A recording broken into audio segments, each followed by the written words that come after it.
Bismillahirrahmanirrahim. Assalamualaikum warahmatullahi wabarakatuh.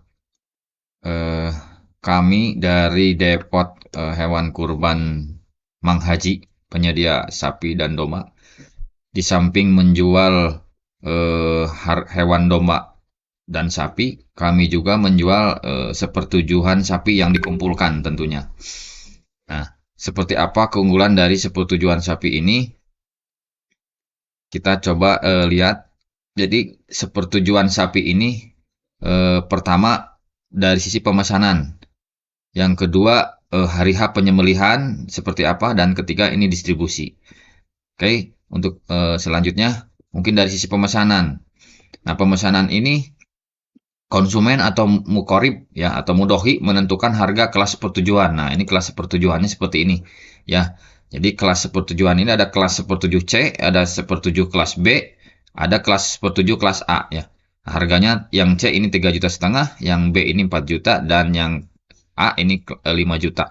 Ini sudah include dengan pemotongan, operasional pemotongan, recah dan distribusi ya, artinya disampaikan ke tempat mukorib. Nah, kurang lebih sepertujuan sapi seperti ini. Adapun secara lokasi penyembelihan kita akan melakukan di daerah Depot ya, di sini di Panghegar, di antara Bundaran Cibiru, terus ini bisa melewati jalan rumah sakit atau jalan AH Nasution, kita belok ke RSUD Ujung Berung, nanti ketemu jalan Panghegar, SPBU ini aja patokannya, nanti kita ke sini ya, di depan kantor Kelurahan Mekar Mulia. Oke, nah jadi kita akan memotong di sana dan mengolahnya di sana. Nah, bagaimana teknik pemesanan? Nah, pertama ini setelah menentukan kelas yang mana, tadi yang C, B atau A, konsumen ini kemudian membayar tanda jadi ya. Nah, ini pelunasannya bisa H-1.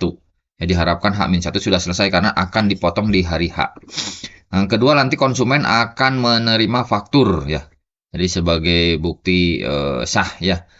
Nah, selanjutnya mungkin di hari H. Di hari H penyembelihan ini, mukorib bisa ikut menyaksikan, tentunya dengan janjian ya, dengan pihak depot. Datangnya harapannya pagi-pagi karena kita akan mengolah mudah-mudahan siang atau sore sudah selesai. Jadi bisa menyaksikan prosesi penyembelihan. Nanti sekaligus bisa membawa pulang sepertujuh daging sembelihannya ya, artinya menunggu ya sambil menyaksikan dan menunggu, atau bisa membantu juga boleh.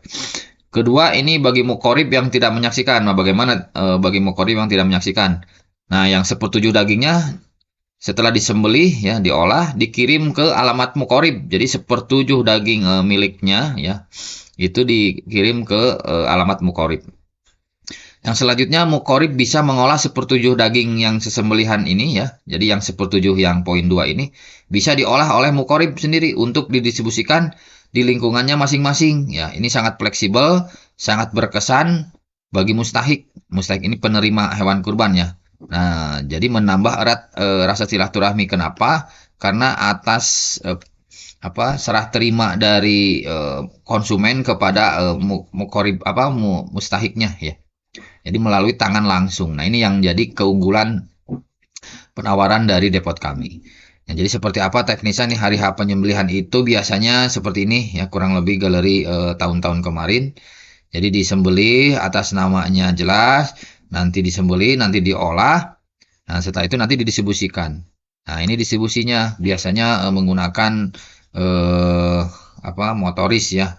Nah, motoris ini kebetulan ini kalau ini distribusinya hewan domba. Biasanya itu kalau daging, kalau setelah selesai itu langsung dikirim ke konsumen. Nah, bagaimana konsumen nanti mendistribusikan? Distribusikannya ini silahkan di rumahnya masing-masing, mungkin ya ada kepada saudara misalkan ya. Nah, ini saudara kerabat, ini gambarannya, atau kepada tetangga, teman ya. Ya, jadi dengan tetangga-teman mudah-mudahan bisa mempererat silaturahmi ya. Nah, ini mah ilustrasi lah ketika sudah terjadi dinamika di dalam tetangga ya, romantika di tetangga. Mudah-mudahan dengan adanya momen Idul Adha ini ya, di mana momen Idul Adha ini kan saya membaca di terjemahan surat Al-Kautsar itu, si penerjemah mencoba menafsirkan dengan mendekatkan diri kepada Allah ya. Yang mudah-mudahan sarana Idul Adha ini jadi tambah dekat. dengan tetangga, ya dengan saudara. Atau dengan security komplek misalkan, ya kita bisa memberikan sehingga tambah dekat. Karena dengan tangan kita langsung, nah ini ilustrasinya seperti ini ya. Jadi konsumen ini Bapak Ibu yang mengikuti program kurban sepertujuhan, nanti Ibu Bapak ini nanti membagikan sendiri masing-masing ya dengan tangan langsung ya. Nah, di sini memang keunggulannya. Kedua, mungkin kepada tukang sampah kita bisa langsung membagikan ya. Ya terserah nanti apakah mau dibaginya berapa, seperti berapa plastik nanti itu bisa request ke pihak depot. Nah, terus ke penjual sayuran kurban pun samanya. Nah, kurang lebih gitu dari penawaran sepertujuhan daging hewan kurban dari depot ini ya, depot Mang Haji, kurang lebih gini. Harganya ini sepertujuh C 3,5 juta, kelas B 4 juta, kelas A 5 juta. Nah, ini sudah include semua ya. Jadi tinggal dagingnya saja Bapak Ibu membagikan ke tadi kemana? Ke tadi ya harapannya saudara, tetangga, teman. Nah, bagaimana distribusi dalil ya? Kita belajar sedikit tentang mendistribusikannya. Nah, ini merujuk kepada dalil seperti ini Bapak Ibu ya. Jadi di surat Al-Hajj itu sudah ada informasinya ya cara membagikan ya. Jadi di surat Al-Hajj 28, surat Al-Hajj 36, bahkan di hadis riwayat Abu Dawud nanti kita lihat. Jadi cara membagikannya itu memang kita mempunyai hak untuk memakan daging hewan kurban kita ya. Ini dasar hukumnya nih. Maka makanlah sebagian daripadanya. Jadi maksudnya daging ini bisa kita makan ya. Selanjutnya berikanlah untuk dimakan orang-orang yang sengsara lagi fakir. Nah, di sini ada petunjuk ya, di mana fakir miskin juga menempati posisi untuk mendapatkan hak juga ya. Nah, selanjutnya di Al-Hajj surat Al-Hajj 36. Maka makanlah sebagiannya. Nah, ini diperbolehkan makan sebagian. Dan beri makanlah orang-orang yang rela. Maksudnya rela di sini adalah tidak meminta-minta ya, artinya ya biasa-biasa saja, tetangga, saudara, security komplek dan lain-lain lah kurang lebih. Nah, di sini ada perhitungan yang kadang-kadang menjadi prinsip dalil pendapat ya. Katanya sepertiga daging itu milik hak kita ya yang berkurban. Nah, ini didasarkan kepada hadis ini ya, Bapak Ibu. Jadi hadis riwayat Abu Dawud, sesungguhnya aku melarang kalian menyimpan daging kurban. Maksudnya daging kurban untuk sendiri ya, menyimpan untuk diri sendiri itu dilarang. Nah, jadi harus dibagaimanakan?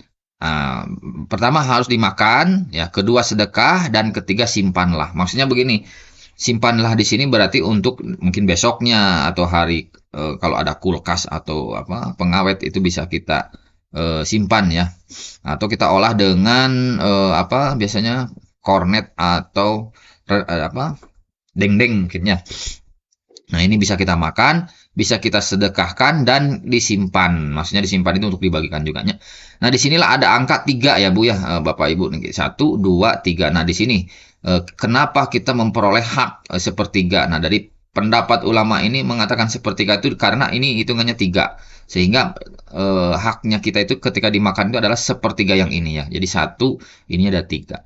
Nah, kurang lebih gitu mungkin penjelasan penawaran dari depot kami ya.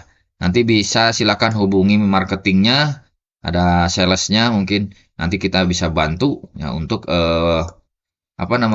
menyukseskan program Ibu Bapak berkurban tahun ini ya. Mudah-mudahan kurban kita di tahun 145 Hijriah ini mendapatkan pahala sesuai dengan pahala kurbannya keluarga besar Nabi Ibrahim alaihissalam. Ibu Bapak disehatkan, putra-putrinya soleh-soleha seperti Bapak Ibu, urusannya dimudahkan dan diganti dengan yang terbaik. Itu saja. Assalamualaikum warahmatullahi wabarakatuh.